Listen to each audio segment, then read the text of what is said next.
महिला वर्ग चढतोय उतरतोय घसरतोय. कसं आहे सोनं, कसं आहे आज, आहे की नाही? पण हा, सोन्याला मापताना कधी पाहिलंय का आपण मोजताना? धुळीचा कण सुद्धा बसला तरी वजनात फरक होतो, म्हणून ते हवाबंद पेटीत असं ठेवतात त्याचं ते एवढंसं तराजू, बरोबर ना? सोन्याचं आता इलेक्ट्रिक सगळं झालंय. मग हा नियम कोळशाच्या तराजूला नसतो, जिथं सगळं काळच करायचं असतं. हा नियम कोळशाच्या तराजूला आहे, तिथं काही का असे ना. पण सोनं मापताना किती काळजी घ्यावी. आणि खरं सांगू, आमची भारतीय हिंदू स्त्री ही सोनं आहे, सोनं सुवर्ण आहे. आणि सोन्याला जसं जपावं ना, तसं हिंदू संस्कृतीने स्त्रीचं रक्षण कायम केलंय, कायम केलंय. पण परिणाम असा झाला 16व्या शतकामध्ये चारही बाजूंनी यवनांचं आक्रमण आलं. त्याही काळामध्ये महिषासुर शुंभ निशुंभादी राक्षसांचा संहार करण्याकरता ती बया अशी क्रांतीच्या उंबरठ्यावर उभी राहिली होती, आठही हातांनी सज्ज झाली होती. पुढच्या काळामध्ये स्वातंत्र्याच्या काळामध्ये सुद्धा राणी लक्ष्मीबाई रणचंडी होऊन 2000 स्त्रियांची पलटण घेऊन उभी राहिली होती इंग्रजांचा निपात करायला.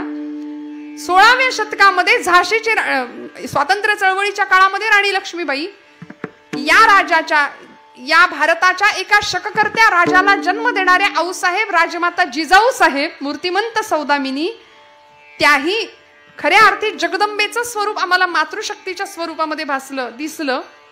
पण काळ असा विलक्षण होता की चारही बाजूनी यवनांचं आक्रमण आमच्याच माता भगिनींना आमच्या डोळ्यासमोरनं ओढून नेलं जात होतं. अब्रू लुटताना बघण्यापलीकडे दुसरा इलाज नव्हता आमच्याच माणसांचा. इतकी भयान भीषण परिस्थिती होती. समर्थ वर्णन करतात, कित्येक ब्राह्मणी गुजरणी भ्रष्ट विल्या, किती एक हाल होऊनी मेल्या, किती एक देशांतरी त्या विकिल्या. इतकी भयान भीषण परिस्थिती होती. आणि मग या काळामध्ये आमचं मन, मस्तक आणि मेंदू बळकट व्हावा ही संतांची आमच्याकडून असलेली अपेक्षा होती की असं भेडासारखं जगायचं नाही, धैर्यवान बनायचं. आणि अध्यात्म आम्हाला धीरता शिकवतं, निर्भयता शिकवतं. आणि असं अध्यात्म तुमच्या माझ्या जीवनात यावं आणि आमचा प्रवास माणसाकडून देवाकडे व्हावा, याकरता काय केलं पाहिजे?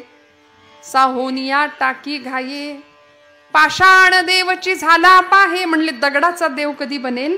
जेव्हा सहन करण्याची वृत्ती निर्माण होईल. या चारही भावंडांनी सहन केलं, संतांनी सहन केलं.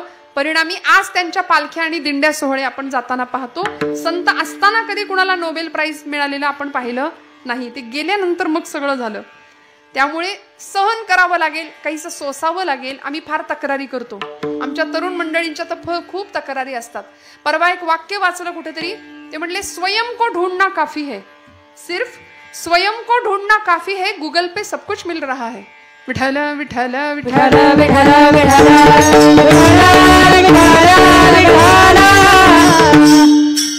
आतमध्ये बघायचंय. आम्ही काय करतो, गुगलवरती जरा काही पाहिजे असलं की आमची शाळकरी पोरं सुद्धा लगेच बरं ताण तणाव टेन्शन सगळ्यांना आहे. 2 वर्षाचं पोरगं पण टेन्शन मध्ये आहे. त्याला जर मोबाईल नाही मिळाला तर ते सगळं घर डोक्यावर घेते. मग आई काय करते, पहिलं जेवणाचं ताट देण्याआधी त्याला मोबाईल देते. हो म्हणा, हेच आहे की नाही घराघरात. आणि मग ताट मिळतं त्याच्या पुढ्यात. त्याला इतकं टेन्शन येतं, म्हणजे लहान लेकरू सुद्धा त्या सगळ्याचं ऍडिक्शन त्याला लागलंय, व्यसन लागलंय सोशल मीडियाच्या. एवढे आहे. परवा एक मुलगा म्हटला, ताई मोबाईल माझा लवकर चार्ज होतो म्हणले अलीकडे, त्यामुळे माझा अभ्यासाला वेळ मिळत नाही मला. कारण नको तसली कारण आहेत आमची.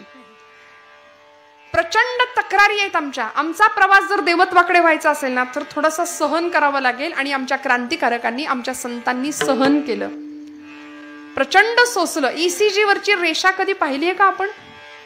ECG वरची रेषा मेडिकल दवाखान्यात कधी आपण गेला तर ECG लावतात पेशंटला, त्याच्यावरची रेषा कधी पाहिली का? जिवंत माणसाची, जिवंत माणसाची रेषा वर खाली असते तरच तो माणूस जिवंत असतो. एकदा की सरळ झाली की मेलं, सगळं संपलं. मग वर खाली किंवा असणं, चढ उतार असणं हेच जिवंतपणाचं लक्षण आहे. संघर्ष. म्हणून तुकोबराय म्हणले, रात्रंदिना महायुद्धाचा प्रसंग, अंतर्बाह्य जग आणि मन. ती जगदंबा तुमच्या माझ्या हृदयामध्ये अवतीर्ण व्हायची असेल तर आमचा प्रवास सुद्धा असाच देवत्वाच्या दिशेने झाला पाहिजे. त्या जगदंबेने राक्षसांचा तर निपात केला, आम्हालाही आजच्या काळामध्ये या राक्षसांचा, मोहरूपी, मत्सररूपी, दंभरूपी राक्षसाचा वध करायचा आहे. तेव्हा आमचा प्रवास देवत्वाकडे होणार आहे निश्चित. साहोनिया टाकी घाये पाषाण देवची झाला पाहे, भगवंताच्या मूर्तीच्या समोर काही फुलं आली बरं का बागेतनं, आणि एकाच टोपलीतनं आली. त्या टोपलीतल्या फुलांचा पटकन त्या पुजाऱ्यांनी हार बनवला. एक हार गेला देवाच्या गळ्यात आणि त्याच टोपलीतलं एक फूल पडलं देवाच्या पायरीवर. परिणाम, पायरीवर पडलेल्या फुलावर तुडवून सगळी माणसं जायला लागली देवाच्या दर्शनाला आणि मग देवाला नमस्कार करायला लागली. मग त्या पायरीवर पडलेल्या फुलांनी प्रश्न विचारला देवाच्या गळ्याच्या हारातल्या फुलाला. म्हणले, अरे आपण तर मित्र आहे, म्हणले आपण एकाच मळ्यात फुललो, एकाच झाडाला लागलो होतो, एकाच मालकाच्या मळ्यात आपण एकत्रच त्या टोपलीत बसून इकडं आलो, आणि तुझं भाग्य केवढं म्हणे, तू तर देवाच्या गळ्यात गेलास आणि मी इथं पायरीवर लोक मला तुडवून जायला लागली. त्या देवाच्या हाराच्या देवाच्या गळ्यातला जो हार होता त्या हारातल्या फुलांनी त्या फुलाला उत्तर दिलं. म्हणले, अरे फुला, मी देवाच्या गळ्यात आलो याचं एकच कारण आहे, आणि तू देवाच्या पायरीवर आहे याचं एकच कारण आहे की देवाच्या जर गळ्यात चढायचं असेल तर आपल्या काळजातनं सुई आरपार न्यावी लागते म्हणाले. आणि मी ते केलं, मी सहन केलं, त्याचा परिणाम मला देवत्वाचा दर्जा मिळाला. मला देवाने डोक्यावर घेतलं, मला देवाने जवळ केलं. परमेश्वराने आपल्याला जवळ घ्यावं असं जर वाटत असेल ना तर थोडंसं आपल्याला लेकरू व्हावं लागेल. काही गोष्टी स्वतःकडे मान्य कराव्या लागतील, सहन करण्याची तयारी ठेवावी लागेल. या देशामध्ये अनेक क्रांतिकारक असे होऊन गेले, देवत्वाचा दर्जा आज त्यांना मिळाला. छत्रपती संभाजीराजे धर्मासाठी नाही वाकणार, नाही झुकणार. औरंगजेब कितीतरी वेळा सांगत होता की संभाजी राजाला पाहिल्याबरोबर औरंगजेब म्हणत होता, क्या यही है शिवाजी का शमशेर जंग शहजादा संभाजी, दिखने में खूबसूरत हिम्मत का शेर. राजा जी मेरी बात कबूल करो, हमारा इस्लाम धर्म आप कबूल करो, हम आपको खुदा का बंदा नवाब बना देने को तैयार है, इस दख्खन का नवाब बना देने को तैयार है. ऐकलं असतं त्यावेळी तर मरण वाचलं असतं की नाही राजाचं, धर्म पत्करला असता तर मरण वाचलं असतं कदाचित.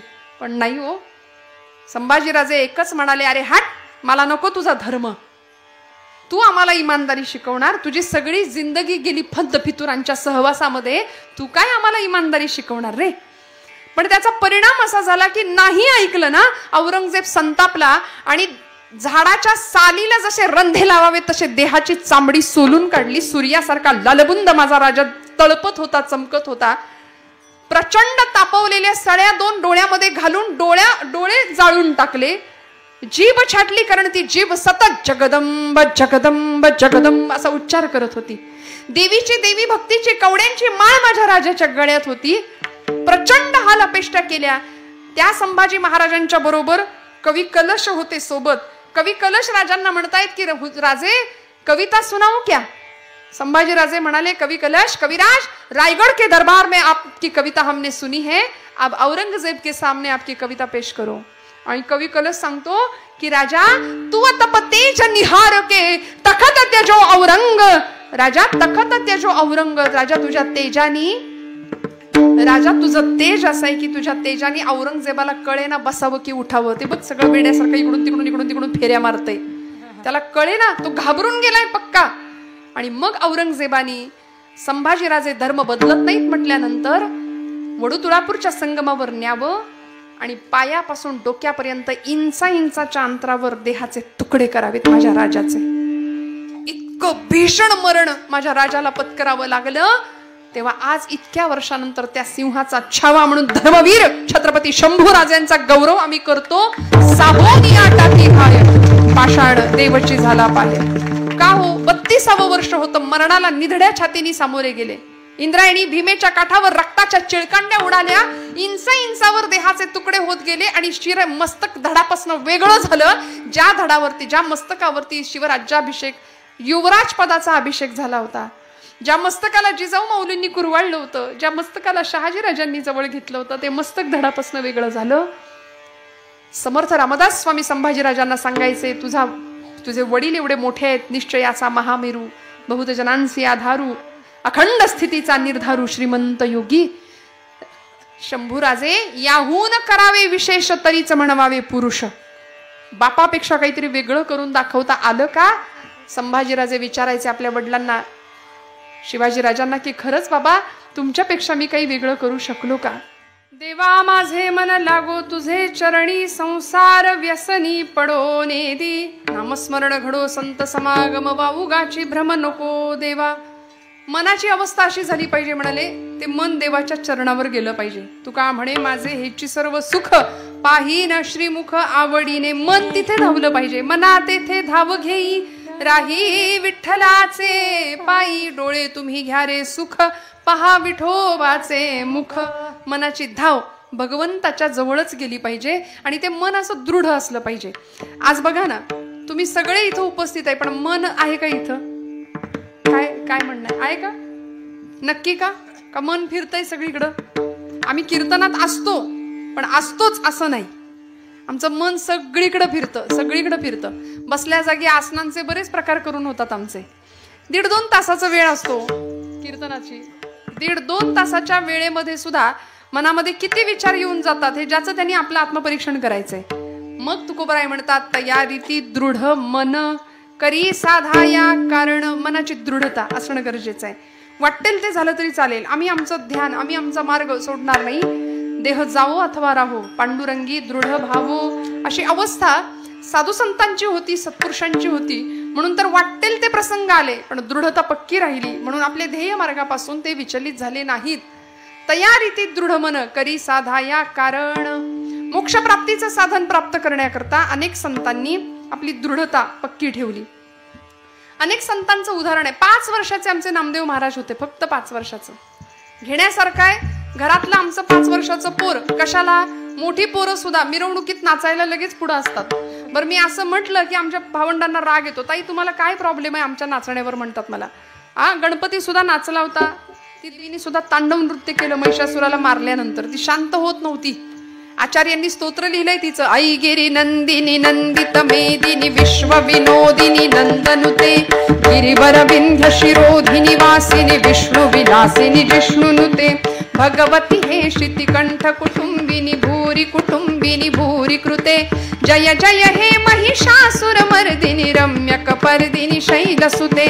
सुरवर वर्षिणी दुर्धर धर्षिणी दुर्मुख मर्षिणी हर्षरते. त्रिभुवन पोषिणी शंकर तोषिणी किल्मिष मोषिणी घोषरते. धनुजनी रोषिणी दितिसुत रोषिणी दुर्मद शोषिणी सिंधुसुते. जय जय हे महिषासुर मर्दिनी रम्यक पर्दिनी शैलसुते. ऐ जगदंब मदंब कदंब वन प्रिय वासिनी हासरते. शिखरी शिरोमणि तुंग हिमालय शृंग निजादय मध्यगते. मधु मधुरे मधु कैटभ गंडिनी कैटभ भंडिनी रासरते. जय जय हे महिषासुर मर्दिनी रम्यक पर्दिनी शैलसुते. रम्यक पर्दिनी शैलसुते. रम्यक पर्दिनी शैलसुते. जगदंबा माता की जय. आई जगदंबेने नृत्य केलं होतं. ती शांत होईना महिषासुराला मारल्यानंतर. प्रचंड अशी रागावलेली होती, ऐकायलाच तयार नाही. एकदा का इकडे राग आला की शांत होतो का लवकर? काय म्हणणं आहे तुमचं मागे? ती जगदंबा जर कोपली घराघरात, तर तिला शांत करायला काय काय करावं लागतं ते एकतर प्रकरण प्रचंड तापतं. घराघरातला अनुभव आहे. इथं रांदा वाडा सगळ्यांचं सगळं करा. इथं केल्याची किंमत नाही, खाल्ल्याची किंमत नाही, या आणि गिळा. असं कधी कधी वैताग होतो की नाही महिला वर्ग आपला? सगळ्यांचा होतो. इतकं करा सगळ्यांसाठी, कुणी केलं म्हणतच नाही हो. प्रपंचासाठी किती करा म्हणतं का कुणी केलं? खरं सांगा हो म्हणतं का कुणी केलं? कुणीच म्हणत नाही. मग माझे ब्रह्मचैतन्य गोंदवलेकर महाराज म्हणतात, तुम्ही प्रपंचासाठी किती करा, केलं कुणीच म्हणणार नाही, पण माझ्या देवासाठी एवढंच करा, रामासाठी एवढंच करा, राम लक्षात ठेवेल. नात्यांसाठी किती करा, कुणीच केलं म्हणणार नाही. म्हणून तर ती नाती गोती जी गोत्यात आणतात तीच नाती असतात. फार अडकायचंच नाही त्याच्यात. नातेवाईक ना त्यातली माणसं ही ना त्यातलीच असतात. म्हणले त्याच्यात गुंतायचंच नाही. आहे ना आपलं परम दैवत कुठलं तरी समोर ठेवावं, उपास्य दैवत. संसारात कसं राहायचं म्हणले, यथा कमल पत्राक्ष संतांनी सांगून ठेवलं. आता इको वाढवून ठेवलाय तुम्ही. यथा कमल पत्राक्ष कसं असायचं म्हणजे पाण्यात कमळाचं पान कसं राहतं, ते पाण्यात असतं पण अजिबात भिजत नाही, कोरडं असतं की नाही, तसं संसारात आपण राहायचं म्हणाले. भजन करावे वेळोवेळा,